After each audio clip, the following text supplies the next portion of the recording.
Welcome to another episode of Acker BBall. It's the end of week one. It was a very exciting week for the ASUN. Some surprising victories. Dad, let's get right into it by talking about the team of the week. The most relevant, as you would say, is the North Florida Ospreys, which off camera we talked about them when we were researching our preseason stuff, and you said this might be a fun team to root for. And it turns out that that is the case. Why were you? Because we never really got into why. You just kind of mentioned it. Why was that? I think I was really a couple of things. One, I really thought the balance of the makeup of their roster was intriguing to me. Kind of a spread of it's unique, that's for sure. Of age group, a lot of transfers in, but kind of a unique blend, but also role players. Like as we read up about the type of players they are. It just seemed like they had a good mix. And then you add Coach Driscoll's energy and forget about it. I mean, he's just really energetic. Absolutely. Watching we'll get into a little bit more, but watching kind of to that point of him, watching him in the game, just getting those players' faces, but not rudely, just eye to eye, talking loudly, but also, you can't hear his words, but very directed, which I really like. Like I think it kind of preaches shows what he was preaching about family and together, and we're all in it, all hands in. Kind of brought that message home. I guess to just really be really consistent with that message. Just things I think are just good fundamentals anyway. So that's it. So. Coming from a coaching background yourself, I'm sure you appreciate that very much. Absolutely. Yeah, for sure. So let's get into this team a little bit. The week that they had. So as you can see here, they received 14 votes in this week's AP poll, which is big for them. Another team actually received AP votes as well. We'll get into that. The starting five of Josiah Miles, Jalen Smith, Nate Litteris, Oscar Berry, and Josh Harris has been getting it done along with some help from their bench. They also were ranked 10th in the College Insider mid-major rankings. Lipscomb, Austin Peay, excuse me, it's late. Brains on low. Eastern Kentucky and North Alabama also ended up receiving votes for that as well as Chopper Hops on my bed. Now, North Florida, Dad, they started out the season, which we talked about on another podcast, our emergency podcast for after the game. They started off by beating South Carolina. In South Carolina, they defeated the Gamecocks there. UNF has not beaten a top or a Power 4 conference opponent since 9 seasons ago, and that was against Illinois on Friday, November 13th. So that's just, it's been 9 years since they've been able to done that, and they only beat one other Power 4 team before that in Purdue, and they've already doubled that this season, which is just insane, as we saw on Sunday night. They never beat an ACC opponent before, and then they did that in the 105-93 victory over Georgia Tech, the Yellow Jackets. Once again, on the road, first time they've actually scored. This is a good note that I found out as well. First time they've scored over 100 in regulation against a D1 opponent since 7 seasons ago. And that score was something that Driscoll foresaw coming into this game. At the second meeting of the first half, I told the guys, the whole team, I said, okay, y'all want to be like this tonight. Y'all don't want to guard. We just want to see who can outscore who. Well, just so you know, first to 100 is going to win. So if we're going to be that team, let's get to 100 first. And to their credit, they did. So, yeah, that was Matthew Driscoll in his 16th season talking about the flow of the game. One thing that I didn't cut up that I saw in that interview as well, Dad, and we're going to talk about this a little bit when it comes to UNF, because their defense was pretty horrid against Georgia Tech. But a good note that he talked about was that he looks for defensive stops to buckets. He said usually about 5 or 6 of those a game and will win a game. They got 18 of those against Georgia Tech. 18. Exactly. 18. So in transition basketball is what is working for this UNF team. What'd you see out there that night? Yeah, and from last night, yeah, and to that point about stops and scorers, I mean, when they went on the run early in the second half, that's where they strung a bunch of those together. Yes. Georgia Tech got a little bit cold. They were just cleaning stuff. They were cleaning stuff up, one shot and out, and then they were so efficient, running the ball out, push, pass in, basket, and they just slowly. The beginning of the game was kind of back and forth, right? They're kind of both teams are just sort of just like an AAU game almost. Well, I thought it was less UNF playing good defense and more Georgia Tech just not hitting opportunities. Yeah, exactly. Which is scary for this team moving forward.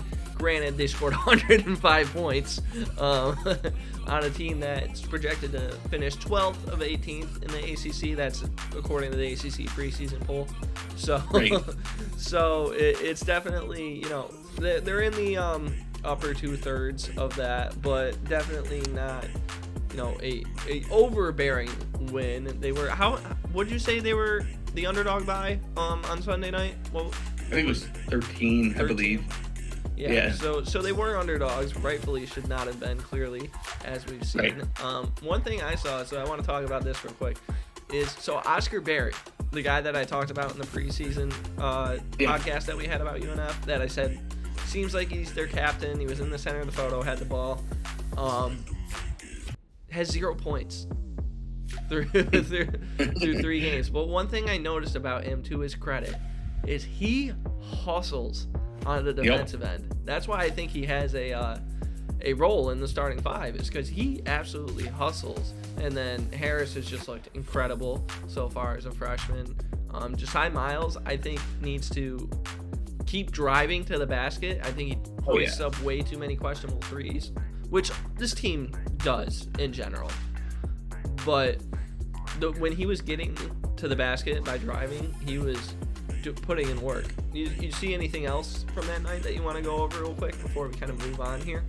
From an offensive perspective, real quick. From an offensive perspective, it's clear that team, anybody that's got the ball, and when they're play 5 out a lot, they spread the floor. They really try to, but everybody can ISO dribble drive, step back, and create on their own. If they see a double team coming, somebody rolls, or they keep the dribble moving. They're not a passing offense. Even if you think of 100 points, you're probably playing great team offense. They're not really that so far. No, it's just scores all over the place. They're just one-on-one ball. Is really what it is, or 1-on-2. We didn't mention it too, but Liam Murphy and Cameron Oriole, the 2 transfers that they got that are playing in their bench, they're playing serviceable offensive ball.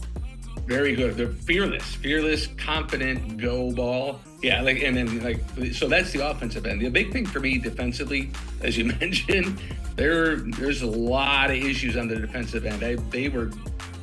But ball fakes will get them in the air. You can create a lot against them. They really, for them to go far, I think this season, teams should watch that game from last night, take tape on it, and see how to break them down, try to slow them down. Right, because that's another thing. I think they shoot the threes. They try to create a lot of pace to their play. Oh, absolutely. 2 passes, fire it up intentionally. Right, that kind of fits Driscoll's personality. It's not just kind of and the skill sets of what they have. It's not a bailout 3 that they're shooting. It's okay. We have a shot here. We're gonna take it. Right. Yep. Exactly. But it's intentional. It's like that's part of their game plan, their persona is to do that, to create that pace. In fact, I think the announcers even said it. Georgia Tech was gassed. With about 6-7 minutes left, they were toast. Their top guys were done. But at the same time, if they get, as you look at the season, if you can't survive scoring 100 points every game. Obviously, that's not going to work. It's not going to happen. It's not going to. You're not going to be that hot every single night. You're going to get cold. You're going to get matchups that don't work for you from an offensive perspective. Right, teams will match up somehow with you or against me, and you get counter runs back and forth. That game, there was no Georgia had no counter. Georgia Tech had no counter run last night. Or yesterday during the day, excuse me. But so I mean that's what they got to clean up is the defensive end. Yes. In my mind, to really at least bring some sort of control to their aggressive on the defensive end. They'd stop jumping, number one. Maybe number 2, 3, and 4. I would stop. glue themselves to the ground. All together, just stop jumping. Exactly. And then I don't know if you're anything else on North Florida, but as we talked about Austin Peay, what we saw tonight from Austin Peay was exactly the opposite. The complete opposite play. I mean, we just finished up their game versus Chattanooga, who is 0-3 right now. Chattanooga, and Austin Peay 3-0, but Chattanooga's kind of like you got to put an asterisk next to that 0-3 as far as like caliber goes of team, because they lost to USC and St. Mary's, and now Austin Peay, who is the other team that received votes in this year's AP poll. They ended up receiving 2. Which I was surprised by. They beat Butler 68-66, but Butler's projected to be towards the bottom of the Big East. So that one surprises me a little bit. That they're already. Yeah, me too. Quite a bit. I was definitely surprised to see that. Yes. Yep. Yeah, just 2 games. I mean, you're going on last year's finish, I guess, a little bit with that too. It's possible. But LJ Thomas, the team's 29 so new. points. The team's so new. Right. Well, they're very new, exactly. But I would say maybe LJ Thomas's 29 opened some eyes too. Yes. I bet he alone probably that he had a couple games ago that probably may have gotten him those votes. Right. He was the only player with double digits against Butler. Right, and then tonight, I don't know what he ended up with tonight, but he did struggle more offensively. I got the box score up here. Hold on, or at least I had it up here. I was checking some other stuff in the meantime. Let me pull it up. But I do want to say that he didn't, like, just the visual look, he didn't look like a 29-point player tonight. He had 18. He ended up with 18 tonight. He shot 27 shots that night that he had 29 points. Hit on 13 of them, which is good. Really good efficiency. 7 for 16 tonight. He's looked good. And that's actually, absolutely. That's actually why he's won the newcomer player of the week here. For ASUN. Yeah, the ASUN gave out player of the week and newcomer of the week, and LJ Thomas was the recipient. And I'm sure is going to be a recurring recipient of that award. And then player of the week went to the man who scored 30 in his first game back since over a year with a knee injury. That's Jacob Vanakovic for Lipscomb, the Bisons. And let's talk. Dad, you had a good point about Lipscomb. So they're 2-1 right now. They lost against number 16 Arkansas, which is a good team. So it's not a horrible loss on the record. But yeah, you had a really good point when we've been talking about them throughout the whole week. And even though Lipscomb lost that game to Arkansas, the difference there was Arkansas's athleticism. Yes, was just Lipscomb could not match up with them, and from that perspective, and Arkansas did a great job of taking advantage of that. You can see, things that maybe they get away with in conference that they couldn't during that game. Lipscomb, I'm speaking of the Bisons. And I think we talked about this in both going into the season and our preseason show on Lipscomb. If we want to go back and watch that, I think we talked about one of their strengths. We thought on paper was their depth of players they brought in. They had a lot of players that came back and added some components that you think could be a pretty deep team. What we've seen so far in the 3 games is the exact opposite. The exact opposite, right? 4 starters, each averaging, I think it's somewhere around 32 minutes per game, if not or more. Getting it done.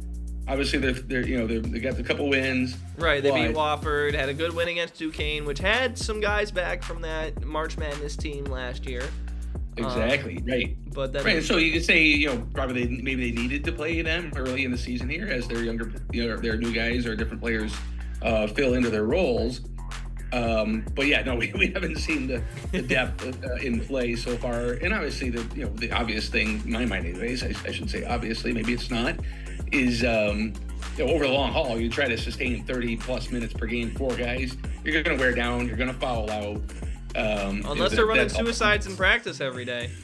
And that's all they're doing in practice. Everybody is. No, sure, there's some people that are can last longer than others.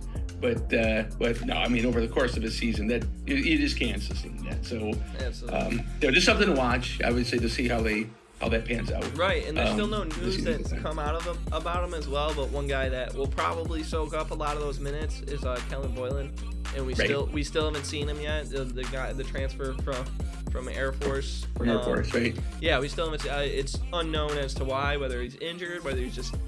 I doubt he's not ready because he started a lot of games for Air Force last year. So there's and that's in the Mountain West, which is out of the Power Four.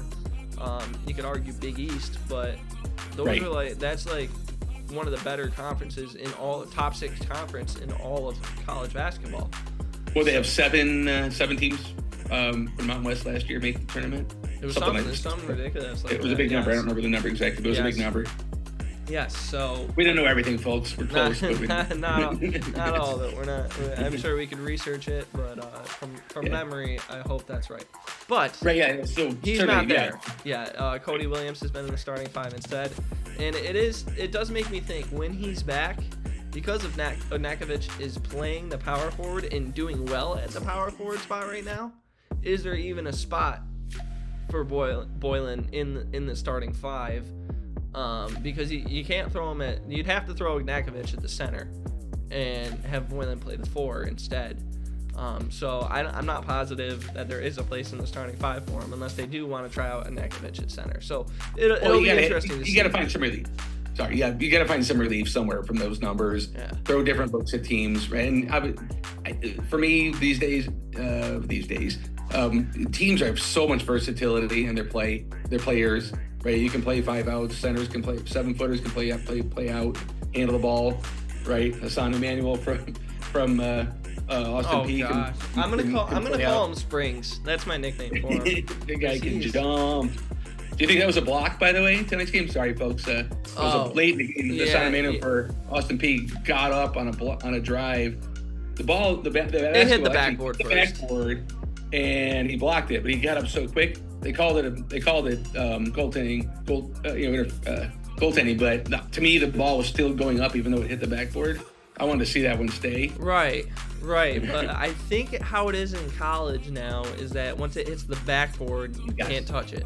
So it used to not be that, but now, that which I agree that could be a good rule change because it should be if the ball's still going up, it's still legal to touch as long as it's not coming down. Back when I used to play, when I could get all the way up to the bottom of the net.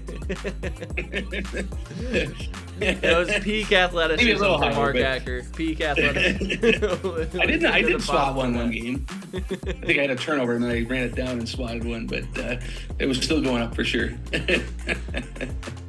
But yes, no, I thought it was a block under the current circumstances, but it shouldn't be. Let's move on though to tonight's games. So we got Stetson losing at the Citadel. They only shot 2 from 17 from 3 tonight, Dad, which is 12%. 20 of 58 from the field, 38%. And the team has yet to score above 35 points through their first 3 games. Or 35% from 3. Shoot above 35%. Shoot above 35% from 3 in their first 3 games. Silver lining, Jamie Phillips Jr., the freshman, has looked good through his first 3 starts. Then you got UNA defeating UT Martin tonight, giving the Skyhawks their first loss. UNA, Dad, they played against, so we talked about Boylan earlier.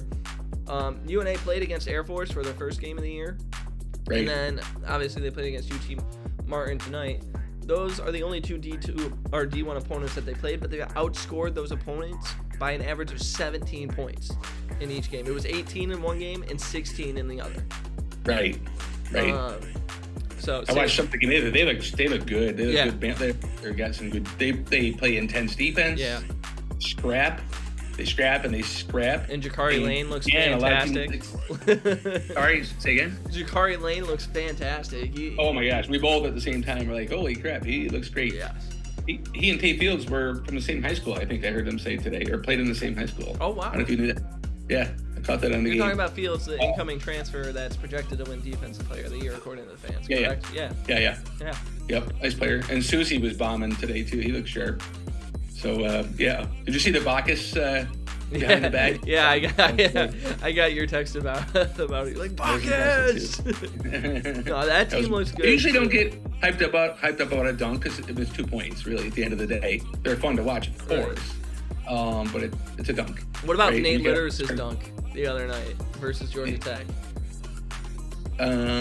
Which one?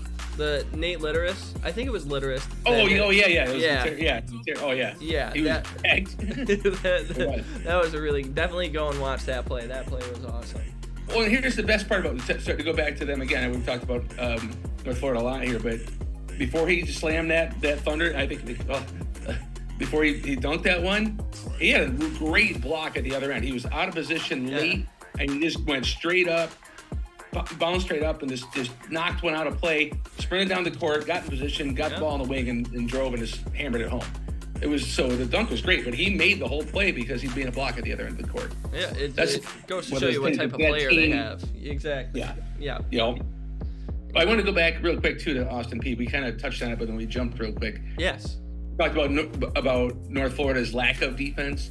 That's what we noticed about Austin Peay tonight. Watch them play. They play a very aggressive. It got too aggressive. They did back off a little bit, but they play a very aggressive attacking style, trapping defense, 3/4 court, come up the court, and also a half court defense. And they rotate beautifully, quickly, and in sync with each other. So if you when you double team the ball, right, the pass can only go step in place 1, 2, 3, 4. There's only 5 guys on the court. They take away the first 3. Boom, boom, boom. So, and they make it hard. They take away the first 3 options too. It's not just like they take away 3 options. They take away the first 3 options you would look. Exactly. Right. That's what I'm saying. Exactly. And they do it in timing very, very well. Like they're well coached with that part of the game. Offensively, they got a long ways to go, in my mind, for them to really go anywhere. You can't rely on LJ. Anyone outside of LJ. And Saywitt looked pretty good tonight as well. He's a big boy. Saywitt looked good. Yep. But they definitely I think Haney was good too, through those 2. Right, and Haney's good as well. Yes. Haney preseason all ASUN as well as Witt. I forgot about Haney as well. Haney had some good threes that he made, especially one deep one tonight. But as far as the other game goes, so we just talked about Austin Peay getting that 67-61 win over Chattanooga, and then the Jacksonville Dolphins ended up dropping one. So it was both their D1 opponents that they faced. They've lost. First one was against Florida, while they were ranked 21st at the time. Loses against undefeated Furman tonight in Furman. Good thing for them though is that the People's Choice Player of the Year, All ASUN for the preseason, Robert McCray has been their leading scorer in both games. That is 20 and 26 respectively. So at least he's looked good. Yeah, exactly. They need some help for sure. They are. Kind of a one-man gang so far. And also, before we move on to upcoming, we can talk about them in the upcoming game here. But so we got some upcoming games this week that you should check out. First is Tuesday. It's going to be Eastern Kentucky, who's undefeated at the time. Clemson received votes. They received 13. They're not a ranked team, but they received 13 votes to be ranked. That's going to be at 7 on the ACC network. And should be a solid game. Dad, what else is coming up? This exciting team that we've been talking about. 3 games tomorrow, right? 3 games tomorrow. Yeah, Eastern 3 Kentucky, big ones. You mentioned there. See how that goes. Tomorrow, North Florida again. They're at Georgia. Who's Georgia? What are they? 7 p.m. on ESPN Plus. So again, there's a great test for them. An exciting one. This should be an exciting game to watch. If they can pull off that one, they got to be ranked next week, I think. If they can or at least pull off that one and stay undefeated. Because let me check their schedule real quick. They're I know they play Georgia, and then I don't think they have another very strong opponent for the next little while. They play Georgia and UNC Asheville, who will give them a little bit of a rough go, but that's not until next Monday. So they only play against Georgia this week. So they're going to be well rested heading into that game as well. Exactly. And then the third game tomorrow in the Sun Queens is at Utah, again starting their season off with a light schedule. They play BYU and then they play Utah. tomorrow 9 p.m. on ESPN Plus. So 3 games to check out.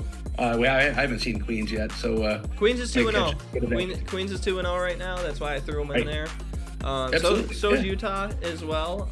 But that's been a shocker. I didn't expect Queens to be 2-0 at this point. So, Dad, you put St. Bonnie's and FGCU on here. Why'd you throw them on there for Wednesday? I wanted a little call out to our former area up in Western New York. Okay. So, St. Bonaventure coming down to the Florida Gulf Coast on Wednesday. I think it's 7 p.m. Also on ESPN Plus. Yeah. Yep. And then so this is the one that I want to get to. This is what I wanted to talk about because I could have talked about it in the games from the final scores tonight. I am very quickly regretting, but optimistic. I want to make that point very clear about throwing Stetson at the number 2 spot for the preseason rankings for my team. So you're going to still keep your hat in the ring on this one? Yeah. Wow. Woo! Wow. Dad joke central over here. Yes. So that was awful. So yeah. They're playing against Oklahoma. Probably not going to win that game. This team just doesn't. It looks like it has lost identity right now. It doesn't know who the guys are. But this is why I'm optimistic, is because we knew this coming into the season. We knew it was going to be a lot of new guys stepping into a lot of new roles. I have a feeling by the time ASUN play comes around, they're going to have it figured out. There you go. Right. So I'm optimistic. Exactly. But yeah, Oklahoma Saturday at 2. That's on ESPN Plus as well. And then to round off the week, we didn't talk about this earlier. Austin Peay. The last time they beat a Power 4 team was Tennessee, and that was, if I go back in my notes here, that was 13 seasons ago. So talk about a long time. Lucky number 13, maybe they do it again. They'd have to be really lucky to do that. They're going up against number 11 Tennessee again at 3 p.m. on Sunday. That's once again on ESPN Plus. That's going to be a good game to watch as well, because I don't know if it's going to be close at all. Based on what I saw tonight, they're going to need to really be better on offense. The defense, I'm not worried about with them. Even we talked about them being a little aggressive. Coach Gibson said something about that during halftime. He was like, "Yeah, we were getting a little, we were getting a little handsy there. We were getting like he noticed it and rectified it in the second half, or at least mitigated it." Made some adjustments, exactly. Yeah. Yep. They tightened up the defensive end. Not as many offensive rebounds too, because they were, like you said, they were over aggressive and attacking to the point where they're leaving some holes open for sure and not boxing out cleanly. So, but yeah, no, some great games, some great early season games coming up this week. Yes, and some tough competition coming up. So it's against Power 4 schools, minus Bona and FGCU, but shout out Western New York. So let's get into where you got the nickname Acorn. Since we were up there, that's where you got the nickname Acorn, and let's get into here Acorn's Attic. So you want to explain the premise once again for the fans that maybe have never seen it before? Sure, absolutely. So Acorn's Attic was founded on my time coaching basketball, high school basketball, and the nickname Acorn came from some of the couple of the girls on the team that didn't quite understand what the pronunciation of or even the spelling of my last name was. So it was pretty humorous, but it became a thing. We were all nutty, and so it kind of fit and kept going. It became our rallying cry. So Acorn's Attic, though, is kind of what goes in from my perspective as a coach, our perspective as father-son, and now not only just father-son as growing up through, but as now that you're a full-fledged working adult. And we've grown into a very, very good friend. Somewhat working. Get him a job, people out there. I was saying somewhat adult. oh, that part too. Yeah, that's true. Also true. But anyways, yeah. So it kind of comes in, kind of wrap full circle here, bringing things that father, son, and now friend can do together, and supporting each other. So it's kind of just a little segment about some various things in life that make us tick. Make us click. So absolutely. Anyway, so what'd you bring to the table? Pardon? What'd you bring to the table then? What did I bring to the table? So I thought tonight would be just real quick about personal growth, like things, and we've talked about some of the premises here with some of the teams as well, some of the things they bring together. But So personal growth, one of the things to help yourself achieve and personal goals in your life.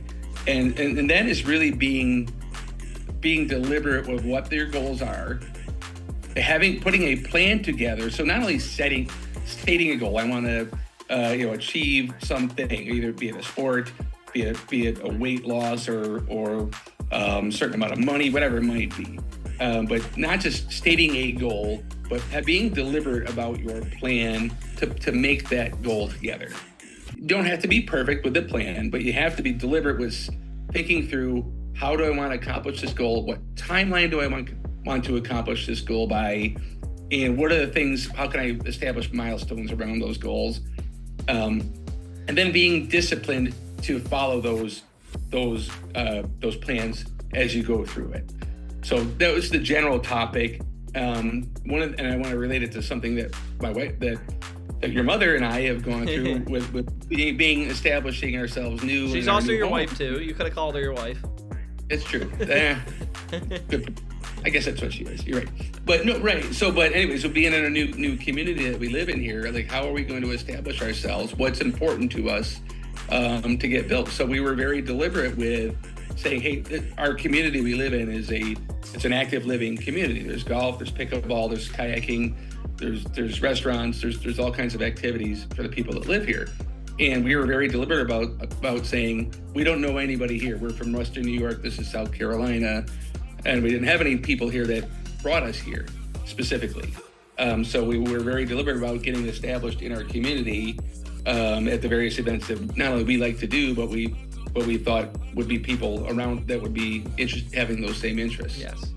So we really did that, and then kind of a good win. So we've both been making friends and establishing ourselves. Oh, I've been up to visit you. You're doing it. You're assimilated.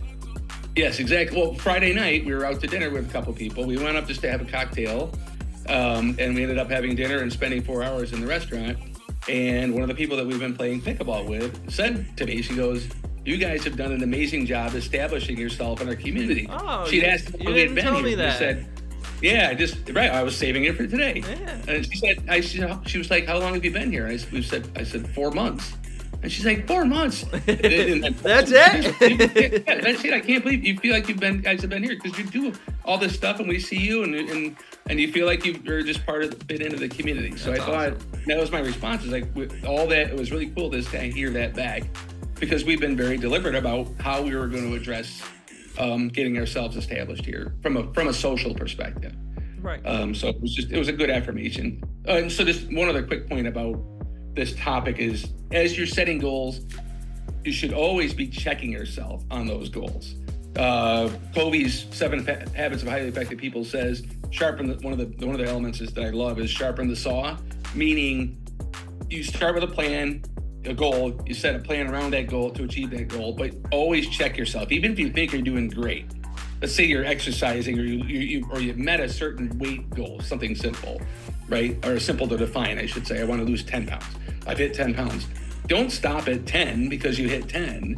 What are you going to do? Reassess yourself, constantly reassess yourself. Did I meet that goal? Is that the right goal? What can I do differently? Do I feel right? Do I really need to do something else? So just sharpening the saw around those goals. And that's kind of a perpetual thing, really. Be consistent with how you do it, but be honest and be a good assessor for yourself. And then the biggest element to this, amongst all those all great things, is having a good system of checks and balances, be it other friends, family members, whomever it might be, to bounce your goals off of and get real feedback on. People you can trust, people you know, whatever it might be, or even maybe you don't want independent people or people you trust and know, but even just some outside source. Hey, what do you think about this?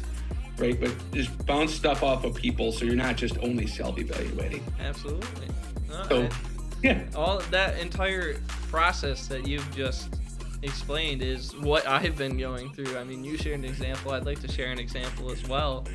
So I graduated, obviously, and I already had a job outside of, while I was still in school, but it's not the job I want.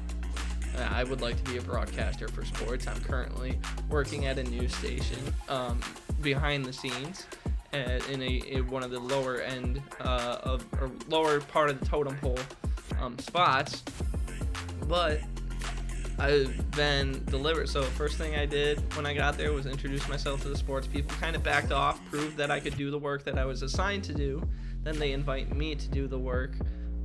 Then people around the station are asking me, hey, you want to do test shots? One of our meteorologists, they just great. I'm very grateful for this. Just offered to send out my demo reel to a bunch of people that she used to work with. And it's been a process, and it's been, I do want to point this out because for you, I mean, you guys put in the work to get where you wanted to be in this community, but it's also a very grateful community. The point is that it can be frustrating in this process. This process is not always, I put in the work so it gets done. It's I put in the work and some luck needs to happen behind it, or something needs to be aligned correctly in order for it to happen. God's plan needs to be in front of it in order for it to happen. And but what keeps me going is you're talking about getting opinions from other people. I'm asking the sportscasters, hey, does this look good? Does this not look good? How did this take go? How did that take go? Even the anchor that works on the weekends, he was like, they were asking me, they're like, hey, how come you're not in a suit today? This was on Saturday. I typically record on Sundays, these test takes. And I was like, yeah, I do them every Sunday. Saturday is not the day for it. We're a little busy. I do it every Sunday. He's like, you do it every Sunday? He's like, is that why you're in a suit every Sunday? And I'm like, yeah, that's exactly why. He's like, impressive. And then even the sportscaster that I'm bouncing a lot, I mean, they're both great, but one of them I've been able to bounce a lot more off of than the other, since he's more the weekend guy, whereas the other one's the main sports director, so she doesn't nearly have enough time to deal with me as he does. And he's been telling me, he's like, you're doing all the right things. He's like I've been telling even some of the weekday anchors, they're asking what I'm doing in the weekends, or I let them know about this podcast, and they've been telling me, you're putting in the work, you're doing the right things. Now basically I'm just waiting for that next step to happen. And that's where the discipline part comes, is just getting myself to continue to do these things in spite of it not happening yet.